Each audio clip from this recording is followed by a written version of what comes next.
So I really only had one item that somebody had sent me in about CEO roundtables, but she's not on yet, I don't think. So I wanted to kind of wait, but I had a couple of other little things I wanted to mention, and then we can open it up. One, for your president-elects, conference in August is required for recertification, either in person or virtually. So we'll be reaching out to chapters that we have not received a sign up for. We have, I don't know what, maybe 15 or so that we need to still get signed up. Your CEDs are not required to attend. We love to have them. We would, encourage them to be there, but it's not required for recertification. There was something else. Oh, for next month, for July, we're going to start adding president-elects into this session as a kind of ramp up for their term. We figured it would be good to do that prior to the August session as well. So we'll be sending out a note to them prior to the next one and getting it on their calendars as well. I feel like there was something else. Kelly, Karen, anything else that I'm missing? Okay. All right. So what's going on in your worlds? Can I ask a question that my CED wants me to ask? Yes. So Tony, I guess, was on the CED call yesterday or the day before. And Crystal, he said you brought up an issue regarding masks for indoor events. And he said to ask, I guess, on the call today what other people are doing. And I said, well, the sense I got from previous calls was that most indoor events, they weren't requiring masks if their state wasn't requiring masks. We're in that weird situation where we have our expo next week, and it's not entirely clear if we have to have masks or not. So, and Tony said that there was some type of liability issue that was raised. Yeah, another executive director had brought up, because what Tony had said was that the venue was no longer requiring masks, but that you all were planning to require masks to attend. And another executive director said that you may want to contact your insurance provider, because they had talked to theirs and they said you need to go with whatever the venue says, because you could create liability for yourself. It also may put your staff and volunteers in a position to have to be the mask police, which is not fun. I had mentioned I had seen something different when I went to pick up takeout one day that I hadn't seen before. I mean, more and more you're seeing signs, masks voluntarily if you're vaccinated. The sign I saw said, masks are not required per CDC regulations. However, they are strongly encouraged. And I liked that wording from a liability standpoint, because, still all of the staff were wearing masks. They probably are required by their boss, but it put the onus on the customer, and most of the customers were still wearing masks if they weren't eating. So, I don't know. That was just something that was brought up, is you may want to check and see what your liability would be if you do require it and the venue is not. Yeah, Tony is going to check with them. The reason that we had the issue was because as of right now, Pennsylvania is still, probably until the end of the month, is still requiring masks for indoors. So yeah, we're going to discuss it. Our executive board meets tomorrow, so we're going to discuss it. But it's kind of split. Like, some of the people on exec say that we should require masks. Others are like, well, if the venue's not requiring it, why should we require it? So yeah, I just wanted to hear what that issue was regarding the liability. But have any of you had in-person events, and how have you handled the mask situation?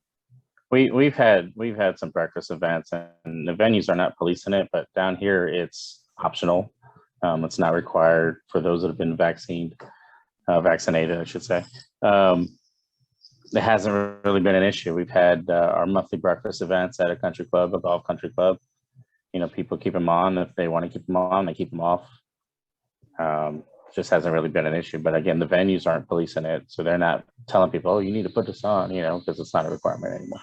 So you are having some people that choose to wear them and some people that choose not to. Okay. Yeah. Especially our social events, because they're too busy having the beer or a cocktail. And Sure. It's hard to take the mask on and off when you're trying to eat and drink, right? yeah, and nobody wants to do diaper face and put the mask under the chin, as you know. Yeah. So it's like, Crystal, they usually walk in with the mask, but it doesn't stay on long. Right. Yeah, Ed? this, hearing this discussion, it really is state specific. I know there's the overarching CDC guidelines, and here, Michigan kind of requires you to follow that. But on the local level, things are opening up very fast. Now the outdoor restrictions are removed. Indoor, it's like the default is that based on an assumption that people are vaccinated, and vaccinated persons do not have to mask up. However, if you are challenged as to whether you're vaccinated, you have to come clean, and if you're not, you have to don a mask. So that kind of puts something of an onus on the sponsors of the event to make that challenge. And I think, you can challenge people for admission for that matter. It's like, okay, you're not wearing a mask, have you been vaccinated? And you're entitled to ask that because of the state restriction. And it's opening up so fast here. We expect July 1st that there will be a general lifting of all restrictions. There's a substantial lifting effective June 1st, and the headlines today was COVID cases are plummeting in Michigan. So Good. Everything we've hoped for and planned for is happening. We had an outdoor venue gathering 2 weeks ago at Millrace Historic Village. It exceeded our expectations. Oh, was that your trade show that you had in that village? I didn't realize Yes. that already happened. How was it? It was great. The weather was just outstanding. It was like Awesome. we had, beautiful sunny day, warm, but not complainable warm. And everybody, you could just see everybody was just enjoying being out together. Had a lot of mask in evidence. An awful lot of people wore masks the entire time. Yeah. But it worked out. It worked out so well. From the chapter's perspective, what happened was, as anticipated, the vendors came out with a vengeance. Sure. Less managers. But the unexpected benefit from that was, I think the manager saw that the vendor participation rate, and they were like, got nervous and maybe said, well, we better come too. If another management company's coming in force, we better too. And so that's interesting. A surprisingly high turnout of managers too. I have not heard that before. Has that happened in anybody else's market where they're thinking, ABC management companies coming out, so XYZ feels like they have to? We haven't gone live yet. Okay. Our governor is still. I was going to say California is a little weird on all of those restrictions too. We are hoping that after the June 15th announcement from our governor, we're planning to go live in July, so we'll see what happens. Yeah. Do you still have the color coding, Katie? Oh yeah. Yeah. But our cases are so low. There's like 20 cases a day. It's ridiculous. So I don't know. I think he has a totally different agenda, the governor. Yeah. Like keeping his job. A couple things on that, Crystal. Yes. Number one, the revenue that we made was about triple our expectation. Oh my goodness. That's amazing. Yeah, it was amazing. It was like, oh, is that real? Good for you. The numbers more than once to make sure, we understood and it sank in. And it was like, yeah, we brought in net revenue about 3 times what had been anticipated. Wow, that's awesome. It's like, it's kind of the proof is in the pudding, I suppose. Hold the event and it succeeds like that. It's great. Yeah.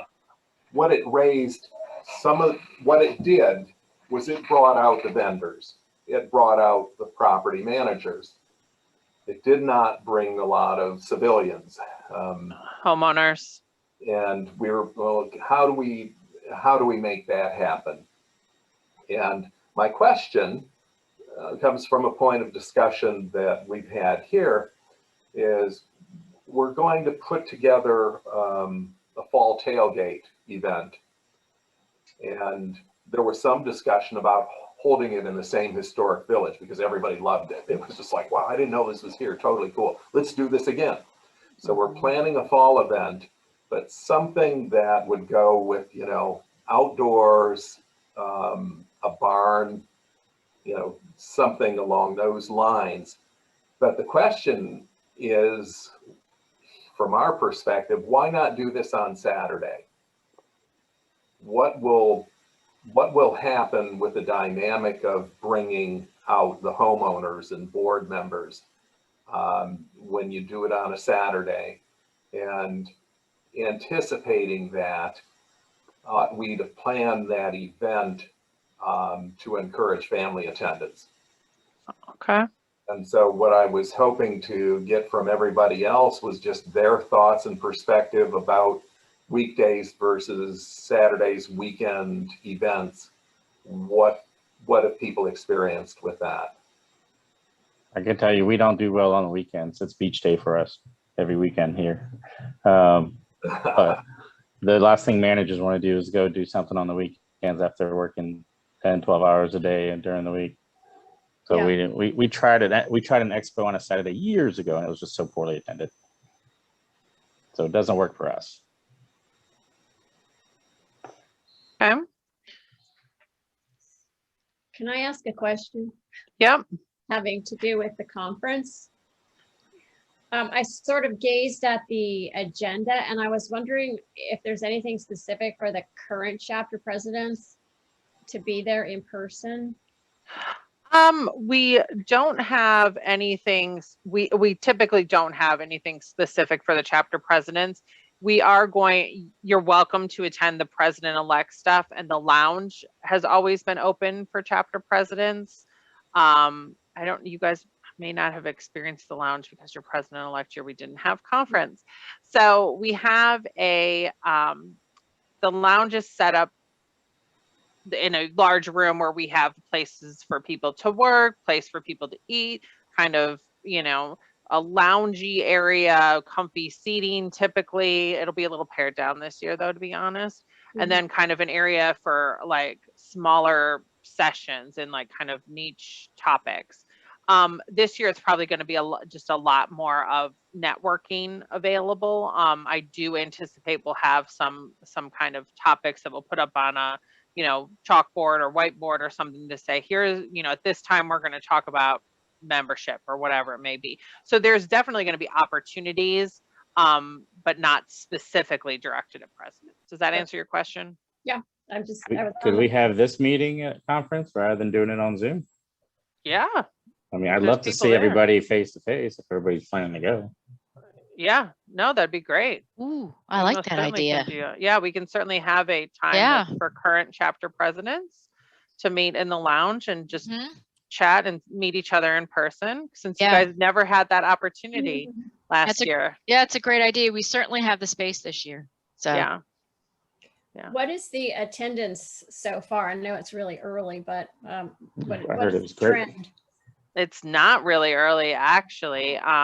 We're at just over 600 people, which I think is pretty good, considering we're higher than we would normally be at this many weeks out from conference. Okay. Part of that, to be honest, is because people that rolled over from 2020 may not have registered by this time. So, but still, I think, you know, we're hoping to get, you know, to 700 or 800. I think it's doable. It's better than I anticipated personally, but things have gotten so much better quickly, you know, since people started to get vaccinated. I think that certainly helped. Yeah. And we're doing, I wasn't, Kelly or Karen, I'm not sure if you know, I wasn't on the last conference team meeting, but do we know how many exhibitors we have? Oh, I don't recall the number.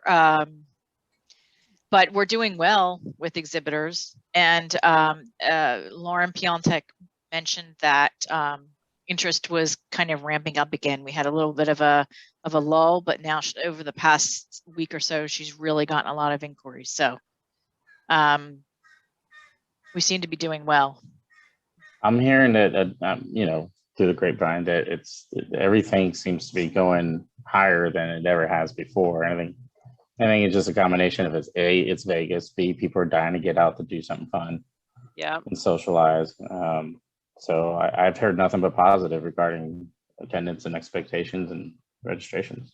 Yeah, Steve, I think part of that on the business partner end is that some companies were they were not allowing any travel attendance to anything. And now that things are opening up, we have one really big spot national corporate member that we'll participate virtually when we won't be there, but they may even change now. So we're seeing a lot of that change now. So. Yeah, definitely. I'm excited. For in-person events, another thing that has come up, and I'm sure some of your CEDs have mentioned this to you, there's been a lot of discussion about codes of conduct and behavior in coming back in person. People are very excited to see each other and may not always keep everything in check, maybe a little too much alcohol, that kind of stuff. Hopefully you guys aren't seeing that in your chapters, but we've been hearing lots of reports of that at like golf outings and other outdoor events. If you guys don't have a code of conduct or kind of a harassment policy, any policies like that, you guys might want to think about putting something in place. We do have some samples. Your executive, well, actually, you guys have access to the toolkit too online.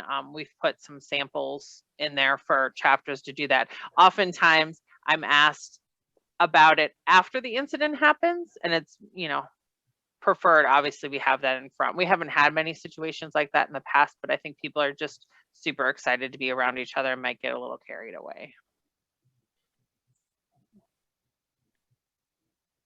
You guys may find this funny because, you know, down here in Miami, you know, our traditional greeting is hello, kiss on the cheek to everybody. So it's kind of like everybody's like kind of halfway there, you know, and you know, it's like all the Latin people like the little kiss on the cheek. I'm like, no, now they're kissing through the mask. Yep, exactly. A little like air kiss, perhaps, you know.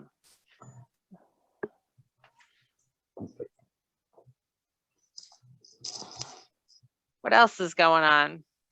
Got a small. I just want to say, like, our events are going well. I mean, they're going much better attending than we anticipated. We have a Top Golf event scheduled next week that we already sold out. That we had to get extra space.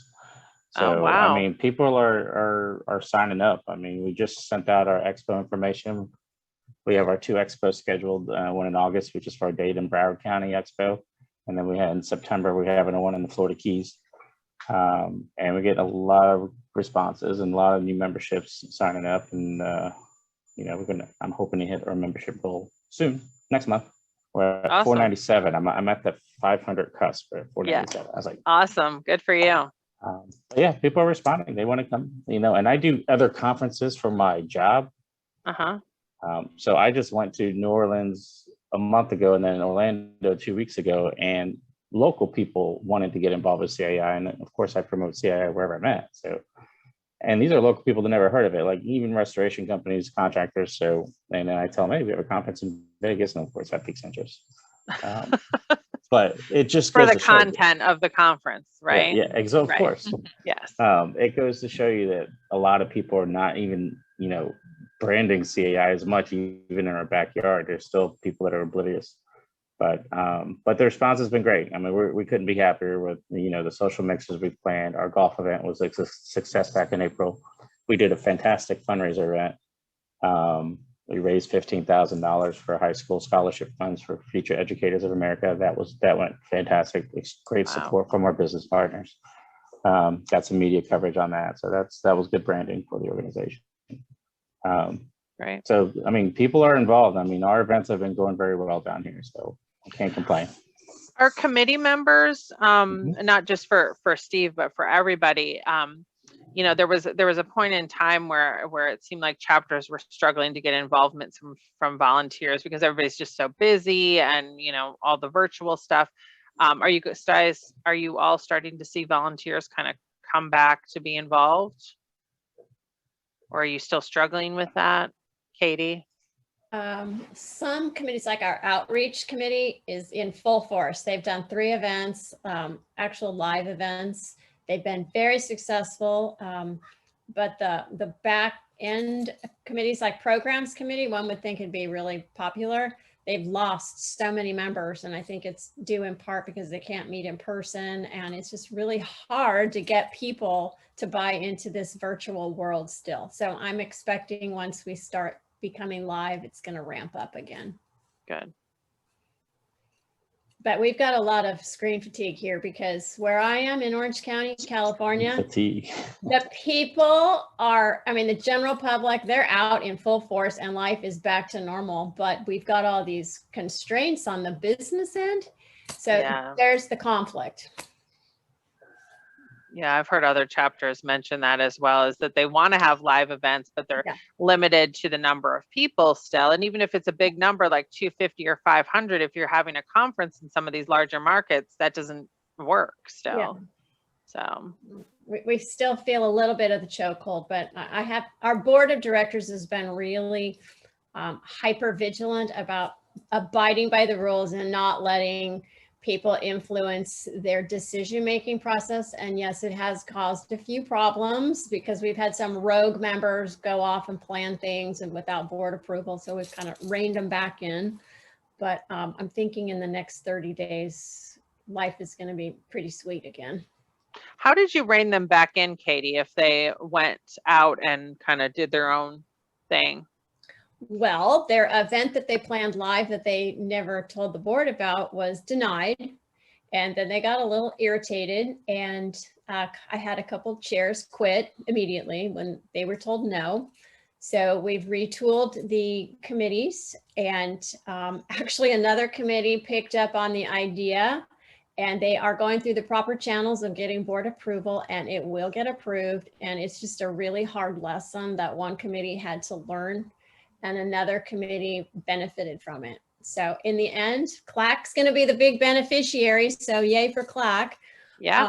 But it's been a lot of open communication, which we found is super important right now. Just everybody has to be on the same page. And like the whole mask wearing thing, we did not want to be the police to monitor who gets in an event and who doesn't. So we just flat out said, until we can go with the no masks or some other vehicle where the venue will play more of a role in the policing, we're not going to do that because we like our members and we want our members to like us.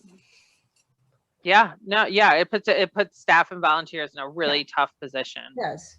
Yeah, for sure. Speaking of committees, and I'll throw this idea out there, and I don't know if any other chapter has one, and we just started it, so I'll let you know how it's going, but we just started what's called the Young Professionals Committee. This is basically made up of BDMs of our various business partners that are under the age of 30. But it's a whole different mindset. You know, I said, well, thank God I still qualified to be on the committee. Wink, wink. But it's very interesting. You know, they talk to me, you know, there's a lot of young professionals out there as far as, especially in the business development side. And they have a lot of fresh ideas and fishing tournaments and all kinds of stuff. And it just attracts a whole different generation of professionals. It's not, for lack of the better terms, recycling the same people over and over, and it attracts new people, which is something, one of the goals I put out this year is to get new blood and get some new interests on our board and our committees and, you know, get fresh ideas, which are coming. So I will let you guys know how that's going. We have our first committee meeting scheduled next week. You know, I don't know if anybody else has something similar to that, but, you know, I'm very excited on what these younger professionals are going to bring to the table. That's awesome. Yeah, we have a young professionals group. We've had it for the last probably 2 or 3 years, and we stole it from New Jersey because Lauren has a young professionals group that's probably been in existence for about 5 years, I think. Okay. Lauren's not listening though. Do you feel that that group has been helping with bringing like the new generation more so involved with CAI? So with my chapter with Pennsylvania and South Jersey, they're still kind of getting their footing. They've been trying to do like videos and stuff, especially during the pandemic, to help like the younger generation with whether it's social media or other stuff. But with the New Jersey chapter, they've been very successful because they've done a lot of charity stuff, mostly through Make-A-Wish. So they've done, we did Olympic, like the CAI Olympics, and they raised for the last, they didn't do it last year, but the 3 previous years or 4 previous years, they raised considerable amount of money for Make-A-Wish. It was really, really a good program. Awesome. Great. Great foundation. I like that idea of the young professionals for sure. I'm sorry, go ahead. A question in regards to that. We have something that's like coaching for credentials. So it would be that older generation that have been in the industry for quite some time that kind of help and groom the younger generation towards education. So your young professionals group, is it more just how to get the most out of your membership, or what's the goal actually? The goal is to attract the younger groups of professionals that are just new in the market, new in the game, industry related professionals, whether it's paint companies, paving companies, or so forth. They do a lot more social media activity. They do a lot more outdoor activity. So it's more of a social group as opposed to an educationally based? Yeah, but the other key component is recruiting. So, we talk about having a more like a mentorship program, if you will, of young professionals coming out of the local colleges and everything in real estate or management type followings, and making them aware of what CAI is, and we're here to help. Right. We even talked about combining that with our scholarship program to pay for these young professionals graduating. We'll pay for your membership in your M100 program. That scholarship is there for you. Join, just be active in the organization. And again, fresh ideas, instead of recycling the same events year after year. We've done a great job of increasing the number of events, but like the fishing tournament, we've never done that. So now we're looking to do that down in the Florida Keys. Stuff like that. I mean, even as simple as something as that. Getting more involved in fundraiser. We have a CAI Gives Back committee where we just did that fundraiser we talked about, getting more involved in other local fundraisers. Just, giving back to our community, that type of thing. Great. I'll keep everybody updated. I'm excited what they bring to the table, and we'll see how it goes. Yeah, I love that idea.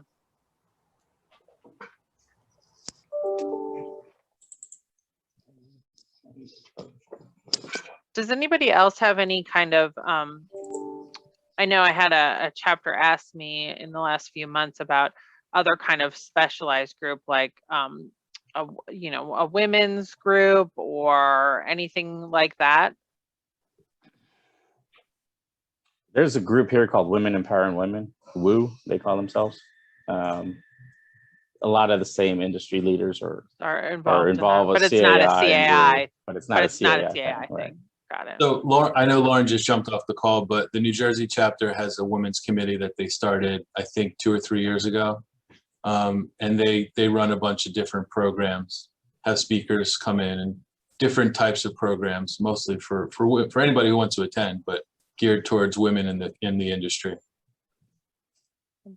The one question that I got for today, I'm going to go ahead and ask it and share the recording, is a chapter is looking to do a kind of CEO roundtable and wanted to know what others' experiences were. If you do one, what was the setup and agenda? What was good? What was not good? Does anybody do a CEO roundtable with the CEOs of their management companies? We did one a couple How years was it? ago.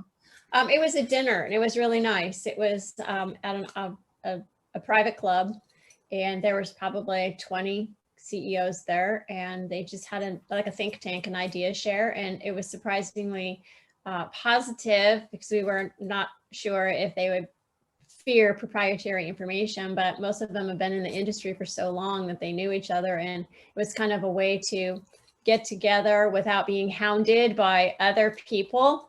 And it was somewhat freeing, if that makes sense. Mm-hmm. Did you have like kind of an agenda of topics, or was it just kind of a free flow sharing? No, we only did it once and then COVID hit. So I'm anticipating that we're going to do it again. Mm-hmm. And I personally, I don't know if this is okay, do it on my own with my company. And it's always extremely successful. And it's just a really comfortable environment for them where they don't feel threatened by other people because they're with like types, if that makes sense. Yeah. Any other chapters done anything specifically with the CEOs of management companies? I'm afraid they'll kill each other. So here in Minnesota, for the Minnesota chapter, the CEOs used to be very engaged with CAI, and there was a stretch of time for 10 or 15 years there, late 90s into the early 2000s, that there was a great partnership. But it kind of, as Katie was saying, it's kind of gone to this, everyone's in protection mode, so it's a little more difficult to get them engaged. But one of the things that we're going to do, an indirect way of accomplishing the same goal, is we're working to put together some sort of a group of past presidents, if you will, because most of those past presidents are former or current, management company CEOs. So we're going to try and frame it that way to get those same people in the room under a different guise. We'll see how it goes, but it could be so valuable. And I think if you ask each CEO if they think there's value, they'll tell you that yes, but there's just that barrier, that perceived barrier. We also did that right the year before COVID hit. We had our first presidents at dinner, and it was really fun because a lot of these people, like you said, started up in the 2000s, late 90s. They were friends before, and they don't really spend that much time together. And it was a good chuckle to, reminisce about, oh my gosh, can you believe we did this? And now look what they're doing. So it was good. These darn young professionals are changing everything. I know, right? Okay. Any other comments on that? I like that. I like the CEO thing. I'm gonna take that to the board and see if we can get some of the management company people in the same room without committing any type of crime. It's it is super valuable, Steve, because you get, an opportunity to kind of gather input from them and get their support on different initiatives, but it also, kind of diminishes those barriers, if you will, to kind of break up that competition. And it takes time. It's not like, boom, we have a luncheon and everybody loves each other, but it starts to break down those barriers a little. The challenge we have down here is most of the major management company players are not very pro CAI.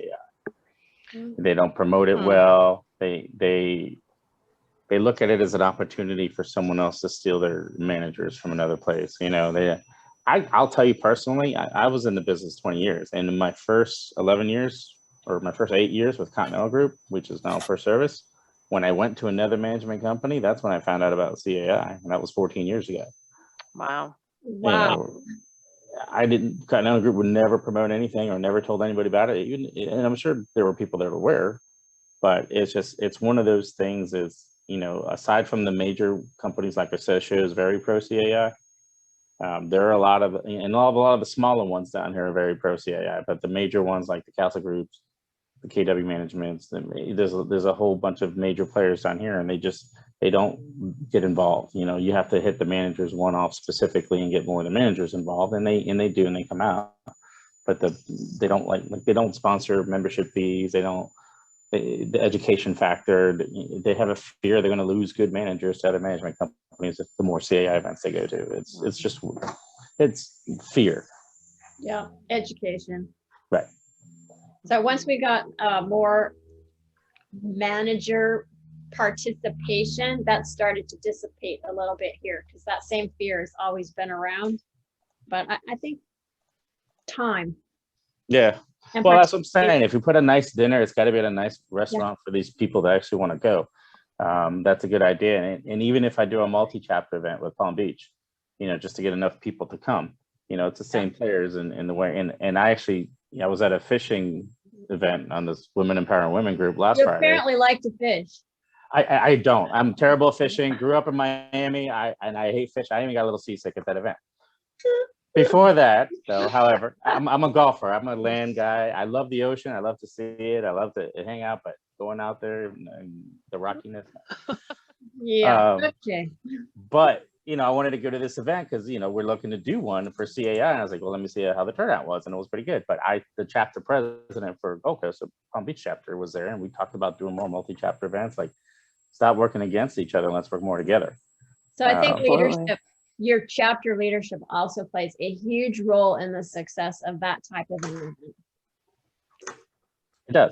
But That are more engaged and that have like business partners have a better relationship, I would say, and more of a higher chance of success with these CEOs, only because they're in a non-threatening position to bring them all together, because they don't really have a reason not to want to like them.